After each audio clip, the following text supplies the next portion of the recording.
Relations, types of relations, equivalence relation and partial ordering relation. First point relation definition पाहूयात.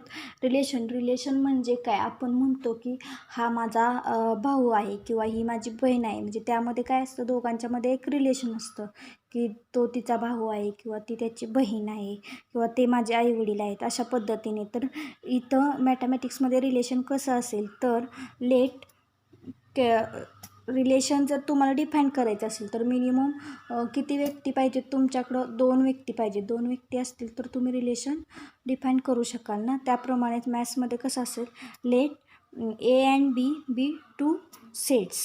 ए binary relation from A to B is a subset of A cross B. म्हणजे हा cross product घेतला. Let capital R denotes relation from A to B. Consider any order pair A, B belongs to A cross B. That is relation काय define केले आपण, relation from A to B.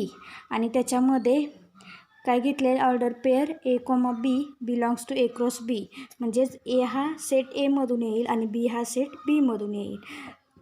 बघूया relation कधी defined होतं आणि कधी ते not defined. म्हणजे तो इलेमेंट त्या रिलेशनमधला आहे का, त्या सेटमधला आहे का.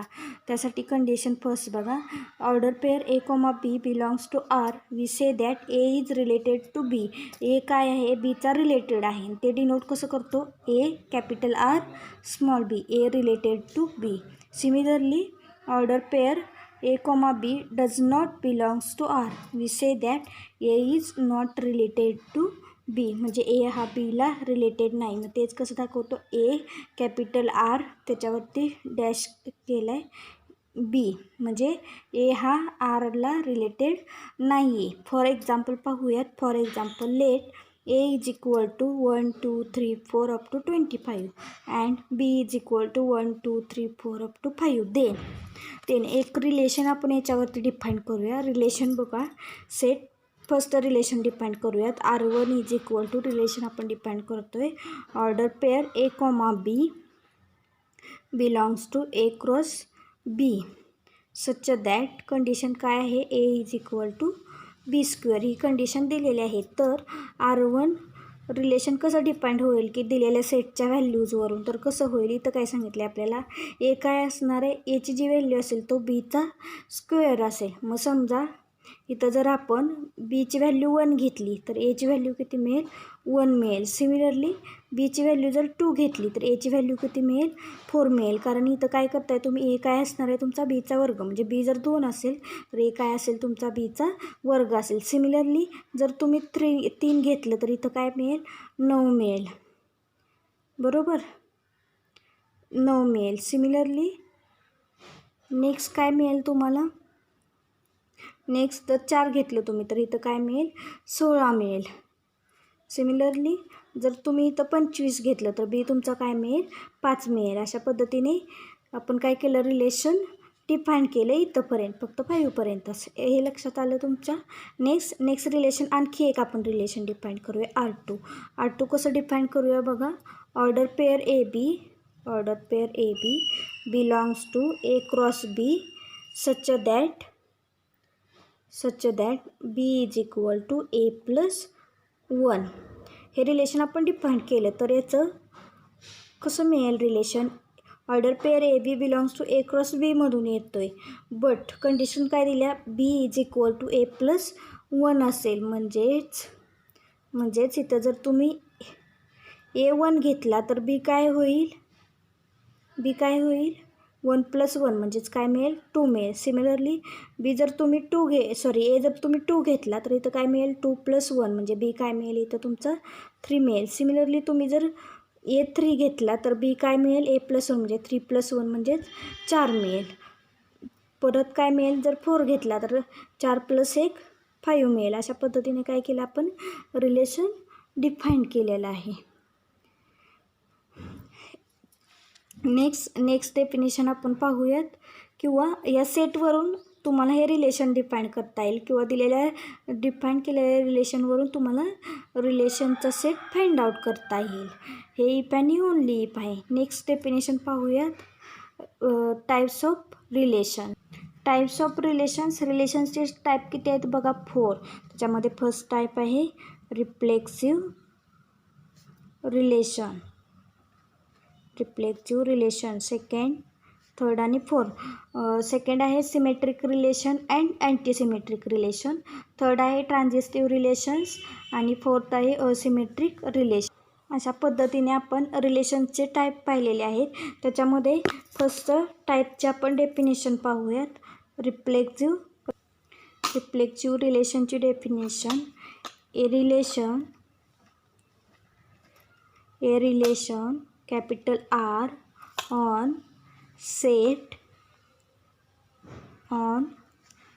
ए set capital A is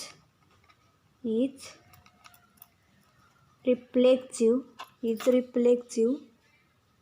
if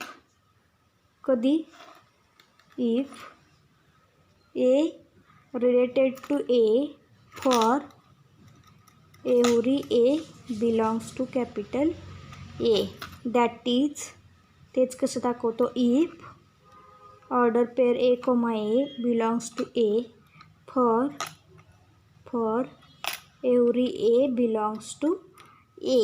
डेफिनेशनमध्ये काय सांगितलेलं आहे पहा की जर तुम्हाला रिफ्लेक्सिव्ह रिलेशन जर हवा असेल तर जो इलेमेंट तुमचा आहे तो काय असला पाहिजे, स्वतःशीच रिलेटेड असला पाहिजे. त्यावेळेला काय होणार आहे, रिफ्लेक्सिव्ह रिलेशन तयार होणार आहे. पण पहिली रिफ्लेक्सिव्ह रिलेशनची डेफिनेशन, पण प्रत्येक वेळी रिफ्लेक्सिव्ह रिलेशन मिळेल का, तर ते कधीतरी रिफ्लेक्सिव्ह रिलेशन नसणार आहे ना. मग त्यासाठी बघूया रिफ्लेक्सिव्ह रिलेशन कधी नसेल तर काय होईल, बरोबर ह्याच्या उलट होईल. त्यासाठी नोट बघा,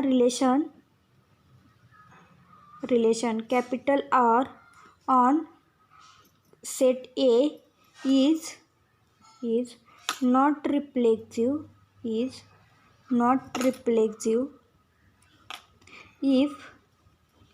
if there exists, कधी असेल, A belongs to A असेल, but such that काय होईल, A हा सेट A मधून येतोय, बट काय होईल, order pair A, does not belongs to काय असेल, R असेल. कारण इथं काय म्हणतोय आपण, दिलेलं रिलेशन हे रिफ्लेक्सिव्ह नाही आहे. मग त्यावेळी काय होणार आहे, ऑर्डर पेअर हे रिलेशन डिफाईन होणार नाही आहे. तर याच्यावरती फॉर एक्झाम्पल पाहूयात. For example first relation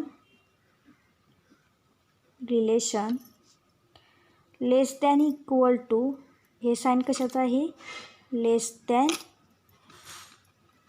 equal to on capital Z is reflexive. म्हणजे तिथं Z हा काय आहे, तुमचा सेट ऑफ इंटेजर्सचा आहे आणि इंटेजरमध्ये जर तुम्ही लेस दॅन इक्वल टूची प्रॉपर्टी वापरली तर तुमचं गिवन रिलेशन काय होतं, रिफ्लेक्सिव्ह होतं. सिमिलरली सेकंड एक्झाम्पल पाहूयात. Relation of divisibility on set N is positive integer is reflexive. Relation of divisibility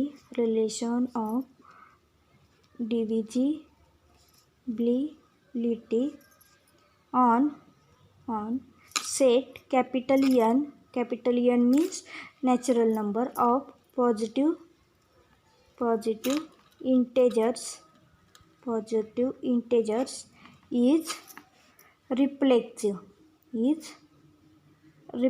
म्हणजे जर तुम्ही पॉझिटिव्ह नॅचरल नंबर्स घेतले आणि त्याच्यामध्ये डिव्हिजिबिलिटी ही जर प्रॉपर्टी वापरली तर तुमचं गिवन रिलेशन काय असेल, तुमचं रिफ्लेक्सिव्ह असेल. दॅट इज म्हणजेच ते कसं असेल, सिन्स N डिवाइड्स N, म्हणजे N काय करतो, Nला डिवाइड करतोय. फॉर त्यावेळी हा N कुठून येणार आहे, फॉर एव्हरी N कुठून येतोय, set of natural number capital N. Next example पाहूयात. Example third. Consider set capital A is equal to 1 2 3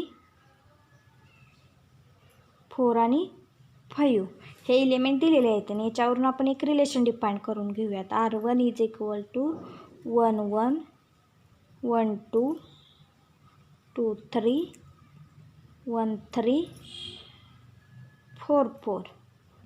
आता हे जे रिलेशन आपण डिफाईन करून घेतले हे रिफ्लेक्सिव्ह असेल का?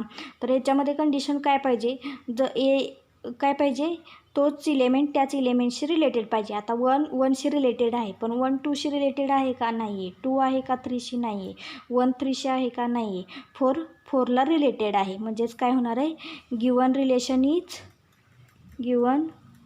Relation R1 is not reflexive. Similarly example 4 पहा. एक्झाम्पल, बट हेच कधी रिफ्लेक्सिव्ह कधी असेल बघूया. त्यासाठी दुसरं एक्झाम्पल आपण कन्सिडर करूया. Relation R2 is equal to काय मिळेल, 1 1 2 2 3 3 5 5. आता हे डिफाईन केलेलं जे आपण रिलेशन आहे हे रिफ्लेक्सिव्ह आहे का? तर आहे. Is reflexive. का? तर इथं काय झालेलं आहे, प्रत्येक इलेमेंट हा त्याच्याशीच रिलेटेड आहे. नेक्स्ट एक्झाम्पल बघूयात. एक्झाम्पल 4. रिलेशन परपेंडिक्युलर, हे परपेंडिक्युलरचं साईन आहे, perpendicular on set of lines in plane is not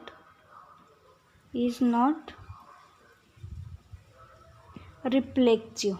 म्हणजे तिथं काय सांगितलं, जर तुम्ही रिलेशन परपेंडिक्युलर लाईन्सवरती जर करत असाल, लाईन्स इन ए प्लेनवरती, तर काय होणार आहे, ते रिफ्लेक्सिव्ह नसणार आहे. अशा पद्धतीने आपण आज रिफ्लेक्सिव्ह रिलेशन अभ्यासलेलं आहे.